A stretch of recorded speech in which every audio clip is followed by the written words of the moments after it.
दोस्तों, जिंदगी में हम सब एक ही चीज चाहते हैं, सफलता। लेकिन सफलता का मतलब हर इंसान के लिए अलग अलग होता है। किसी के लिए यह पैसा है, किसी के लिए रिश्तों में मजबूती, किसी के लिए सम्मान, तो किसी के लिए आत्मिक शांति। लेकिन एक बात सब में कॉमन है, हर कोई चाहता है कि उसकी जिंदगी असरदार हो, उसका काम मायने रखे और लोग उसे याद करें। यही सोच लेकर एक किताब लिखी गई थी, the 7 habits of highly effective people. इस किताब के लेखक स्टीफन आर कोवी थे और उनकी सोच इतनी गहरी थी कि आज भी दुनिया भर के लाखों लोग इन आदतों को अपनाकर अपनी जिंदगी बदल चुके हैं। अब सवाल उठता है कि ये आदतें आखिर है क्या और क्यों इन्हें सीखना जरूरी है।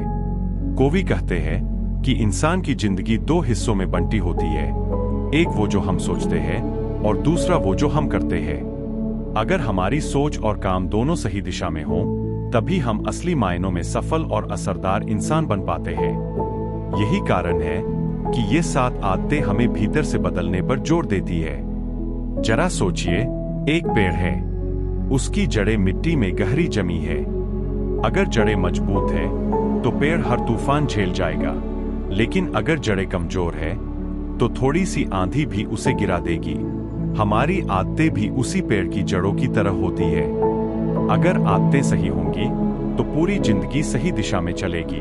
अब इन 7 आदतों की बात शुरू करने से पहले हमें एक बहुत अहम फर्क समझना होगा, पर्सनैलिटी डेवलपमेंट और कैरेक्टर डेवलपमेंट का। अक्सर लोग यह मानते हैं कि अच्छा दिखना, अच्छे से बोलना, दूसरों को प्रभावित करना ही सफलता की चाबी है। इसे कोवी ने पर्सनैलिटी एथिक कहा है। लेकिन सच ये है कि ये सब सिर्फ सतही चीजें हैं। असली ताकत इंसान के कैरेक्टर यानी चरित्र में होती है। भरोसा, ईमानदारी, अनुशासन, दूसरों की इज्जत करना, ये वो गुण हैं जो हमें भीतर से मजबूत बनाते हैं। यही वजह है कि 7 आदतें सिर्फ ऊपर की बातें नहीं करती, बल्कि हमारी सोच, हमारे नजरिए और हमारे चरित्र को बदलती है। कोवी ने इन आदतों को 3 बड़े हिस्सों में बांटा है। पहला हिस्सा है निर्भरता से स्वतंत्रता की यात्रा, यानी हम दूसरों पर निर्भर रहना छोड़कर खुद अपनी जिम्मेदारी लेना सीखें। दूसरा हिस्सा है स्वतंत्रता से सहयोग की ओर, यानी अकेले सफल होने की बजाय दूसरों के।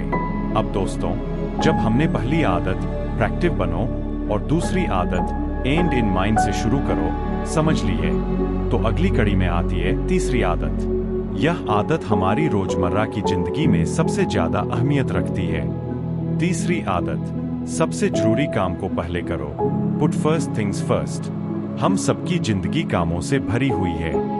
कभी ऑफिस की डेडलाइन, कभी परिवार की जिम्मेदारी, कभी दोस्तों का साथ, कभी सेहत की चिंता। सूची लंबी है और दिन में समय सीमित। ऐसे में सवाल यह उठता है कि कौन सा काम पहले करें और कौन सा बाद में। यही तीसरी आदत हमें सिखाती है। कोवी कहते हैं कि इस आदत को समझने के लिए हमें टाइम मैनेजमेंट मैट्रिक्स को समझना होगा। इसमें 4 खानों का जिक्र है। पहला खाना, जरूरी और तुरंत करने वाले काम, जैसे किसी इमरजेंसी को संभालना, डॉक्टर के पास तुरंत जाना या ऑफिस की अचानक डेडलाइन। दूसरा खाना, जरूरी लेकिन तुरंत न करने वाले काम, जैसे व्यायाम करना, परिवार के साथ समय बिताना, नई स्किल सीखना, प्लानिंग करना। तीसरा खाना, गैर जरूरी लेकिन तुरंत वाले काम, जैसे लगातार फोन कॉल्स, ईमेल्स, दूसरों की छोटी छोटी रिक्वेस्ट्स। चौथा खाना, न तो जरूरी नहीं तुरंत वाले काम, जैसे बेवजह सोशल मीडिया स्क्रॉल करना, समय बर्बाद करने वाली बातें। अब जरा सोचिए, ज्यादातर लोग किस खाने में सबसे ज्यादा समय बिताते हैं? या तो पहले खाने में हमेशा इमरजेंसी में फंसे रहते हैं, या फिर तीसरे और चौथे खाने में छोटी छोटी चीजों और फालतू कामों में वक्त गवा देते हैं। जबकि असली सफलता दूसरे खाने में है, यानी जरूरी लेकिन तुरंत न करने वाले काम। मान लीजिए आप रोज 1 घंटा एक्सरसाइज करते हैं। यह तुरंत का काम नहीं है, लेकिन यह आपके भविष्य की सेहत तय करता है। अगर आप परिवार के साथ रोज बातचीत करते हैं तो यह तुरंत का दबाव नहीं है, लेकिन लंबे समय में रिश्ते मजबूत बनाता है। अगर आप अपने करियर के लिए नई स्किल सीखते हैं तो यह तुरंत जरूरी नहीं है, लेकिन आगे चलकर यही आपको सबसे आगे ले जाएगी। तीसरी आदत हमें सिखाती है कि हमें प्राथमिकताएं तय करनी चाहिए, यानी जो चीजें हमारी जिंदगी और लक्ष्यों के लिए सबसे अहम हैं, उन्हें पहले करना चाहिए। यह आदत तभी मजबूत होगी जब पहली और दूसरी आदत अपनाई जाए, क्योंकि अगर आप एक्टिव हो और आपको मंजिल पता है, तभी आप। दोस्तों, अब तक हमने 6 आदतों पर विस्तार से बात की। पहली 3 आदतें हमें व्यक्तिगत स्तर पर निर्भरता से स्वतंत्रता की ओर ले जाती है।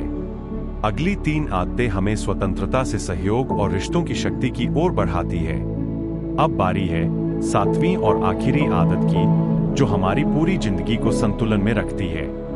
यह आदत हमें बताती है कि इंसान को लगातार सीखते रहना चाहिए और खुद को नया बनाते रहना चाहिए। 7वीं आदत, आरी को पैना करो, शार्पन द सॉ। कोवी इस आदत को समझाने के लिए एक बहुत सुंदर उदाहरण देते हैं। मान लीजिए एक लकड़हारा जंगल में पेड़ काट रहा है। वह कई घंटों से आरी चला रहा है, लेकिन पेड़ कट नहीं रहा। कोई उससे कहे कि भाई, आरी को तेज कर लो, फिर आसानी से पेड़ कट जाएगा, लेकिन वह जवाब दे, मेरे पास समय नहीं है, मैं आरी तेज करने में वक्त बर्बाद नहीं कर सकता। अब सोचिए, अगर वह कुछ देर आरी तेज कर लेता तो पेड़ जल्दी और आसानी से कट जाता। यही हमारी जिंदगी है। हम रोज काम में, भागदौड़ में, जिम्मेदारियों में लगे रहते हैं, लेकिन अगर हम खुद को समय पर तरोताजा नहीं करेंगे तो धीरे धीरे थक जाएंगे, कमजोर हो जाएंगे और हमारी असरदारी घट जाएगी। इसीलिए 7वीं आदत कहती है, खुद को लगातार निखारो। कोवी ने इसे 4 हिस्सों में बांटा है: शारीरिक, मानसिक, भावनात्मक, सामाजिक और आध्यात्मिक। 1. शारीरिक नवीकरण, फिजिकल रीन्यूअल। हमारा शरीर हमारी आत्मा का घर है। अगर यह बीमार पड़ गया तो चाहे कितना भी पैसा या सफलता हो, सब बेकार है। शारीरिक नवीकरण का मतलब है कि हम अपने शरीर का ख्याल रखें, संतुलित आहार, नियमित व्यायाम, पर्याप्त नींद। यह सब साधारण बातें लगती है, लेकिन यही हमारी ऊर्जा का असली स्रोत है। 2. मानसिक नवीकरण, मेंटल रीन्यूअल। दूसरा है दिमाग। अगर हम सीखना बंद कर दें तो पढ़ना भी बंद कर देंगे। किताबें पढ़ना, नई स्किल सीखना, नए विचारों पर चर्चा करना, ये सब हमारे दिमाग को तेज करते हैं। सोचिए, अगर आप रोज सिर्फ 30 मिनट पढ़ाई या सीखने में लगाते हैं तो साल भर में आप हजारों घंटे ज्ञान जमा कर सकते हैं। 3. भावनात्मक और सामाजिक नवीकरण, इमोशनल सोशल रीन्यूअल। हम इंसान हैं, मशीन नहीं। हमारी भावनाएं हमें दूसरों से जोड़ती है। परिवार, दोस्ती, रिश्ते, ये हमारी जिंदगी का सबसे बड़ा सहारा है। जब हम समय निकालकर, दोस्तों, जब हम इन 7 आदतों की गहराई में उतरते हैं तो हमें समझ आता है कि यह सिर्फ सफलता पाने का तरीका नहीं है, बल्कि यह जीवन जीने का एक पूरा दर्शन है। स्टीफन कोवी ने इन आदतों को किसी मोटिवेशनल ट्रिक्स की तरह नहीं लिखा था, बल्कि उन्होंने इन्हें मानवीय चरित्र, मूल्यों और दीर्घकालिक विकास पर आधारित किया था। यही कारण है कि यह किताब दशकों बाद भी लोगों की जिंदगी बदल रही है। अब सोचिए, अगर कोई इंसान सिर्फ पैसे कमाने के लिए भाग रहा है तो वह शायद जल्दी थक जाएगा, लेकिन अगर वह अपने काम को सेवा मानकर करे, रिश्तों को महत्व दे और खुद को लगातार सुधारता रहे, तो वह सिर्फ सफल ही नहीं बल्कि संतुष्ट भी रहेगा। यही फर्क इन आदतों का असली असर है। परिवार और रिश्तों में 7 आदतों की ताकत। अब आइए देखें कि यह 7 आदतें परिवार में कैसे काम करती है। अक्सर परिवारों में झगड़े इसलिए होते हैं क्योंकि लोग सिर्फ खुद की सुनते हैं, दूसरों की नहीं। 5वीं आदत कहती है, पहले समझो फिर समझाओ। अगर पति पत्नी यह आदत अपनाए तो ज्यादातर गलतफहमियां खुद ब खुद खत्म हो जाए, क्योंकि अक्सर समस्या का हल बहस से नहीं बल्कि सुनने से निकलता है। 4थी आदत, विन विन, भी रिश्तों में बहुत मदद करती है। मान लीजिए किसी घर में भाई बहन टीवी देखने को लेकर झगड़ते हैं। एक कहता है कि मुझे कार्टून देखना है, दूसरा कहता है कि मुझे क्रिकेट देखना है। अगर वे विन लूज सोचेंगे तो एक जीतेगा और दूसरा हारेगा, लेकिन अगर वे विन विन सोचेंगे तो शायद यह तय करे कि पहले आधा घंटा कार्टून और फिर आधा घंटा क्रिकेट। इस तरह दोनों को फायदा होगा और रिश्ता भी मजबूत होगा। समाज में 7 आदतों का असर। अब जरा बड़े स्तर पर सोचिए, समाज और देश। अगर हर नागरिक पहली आदत अपनाए, यानी जिम्मेदारी ले, तो देश में बहुत फर्क पड़ेगा। लोग ट्रैफिक रूल्स मानेंगे, गंदगी नहीं फैलाएंगे, समय पर टैक्स देंगे।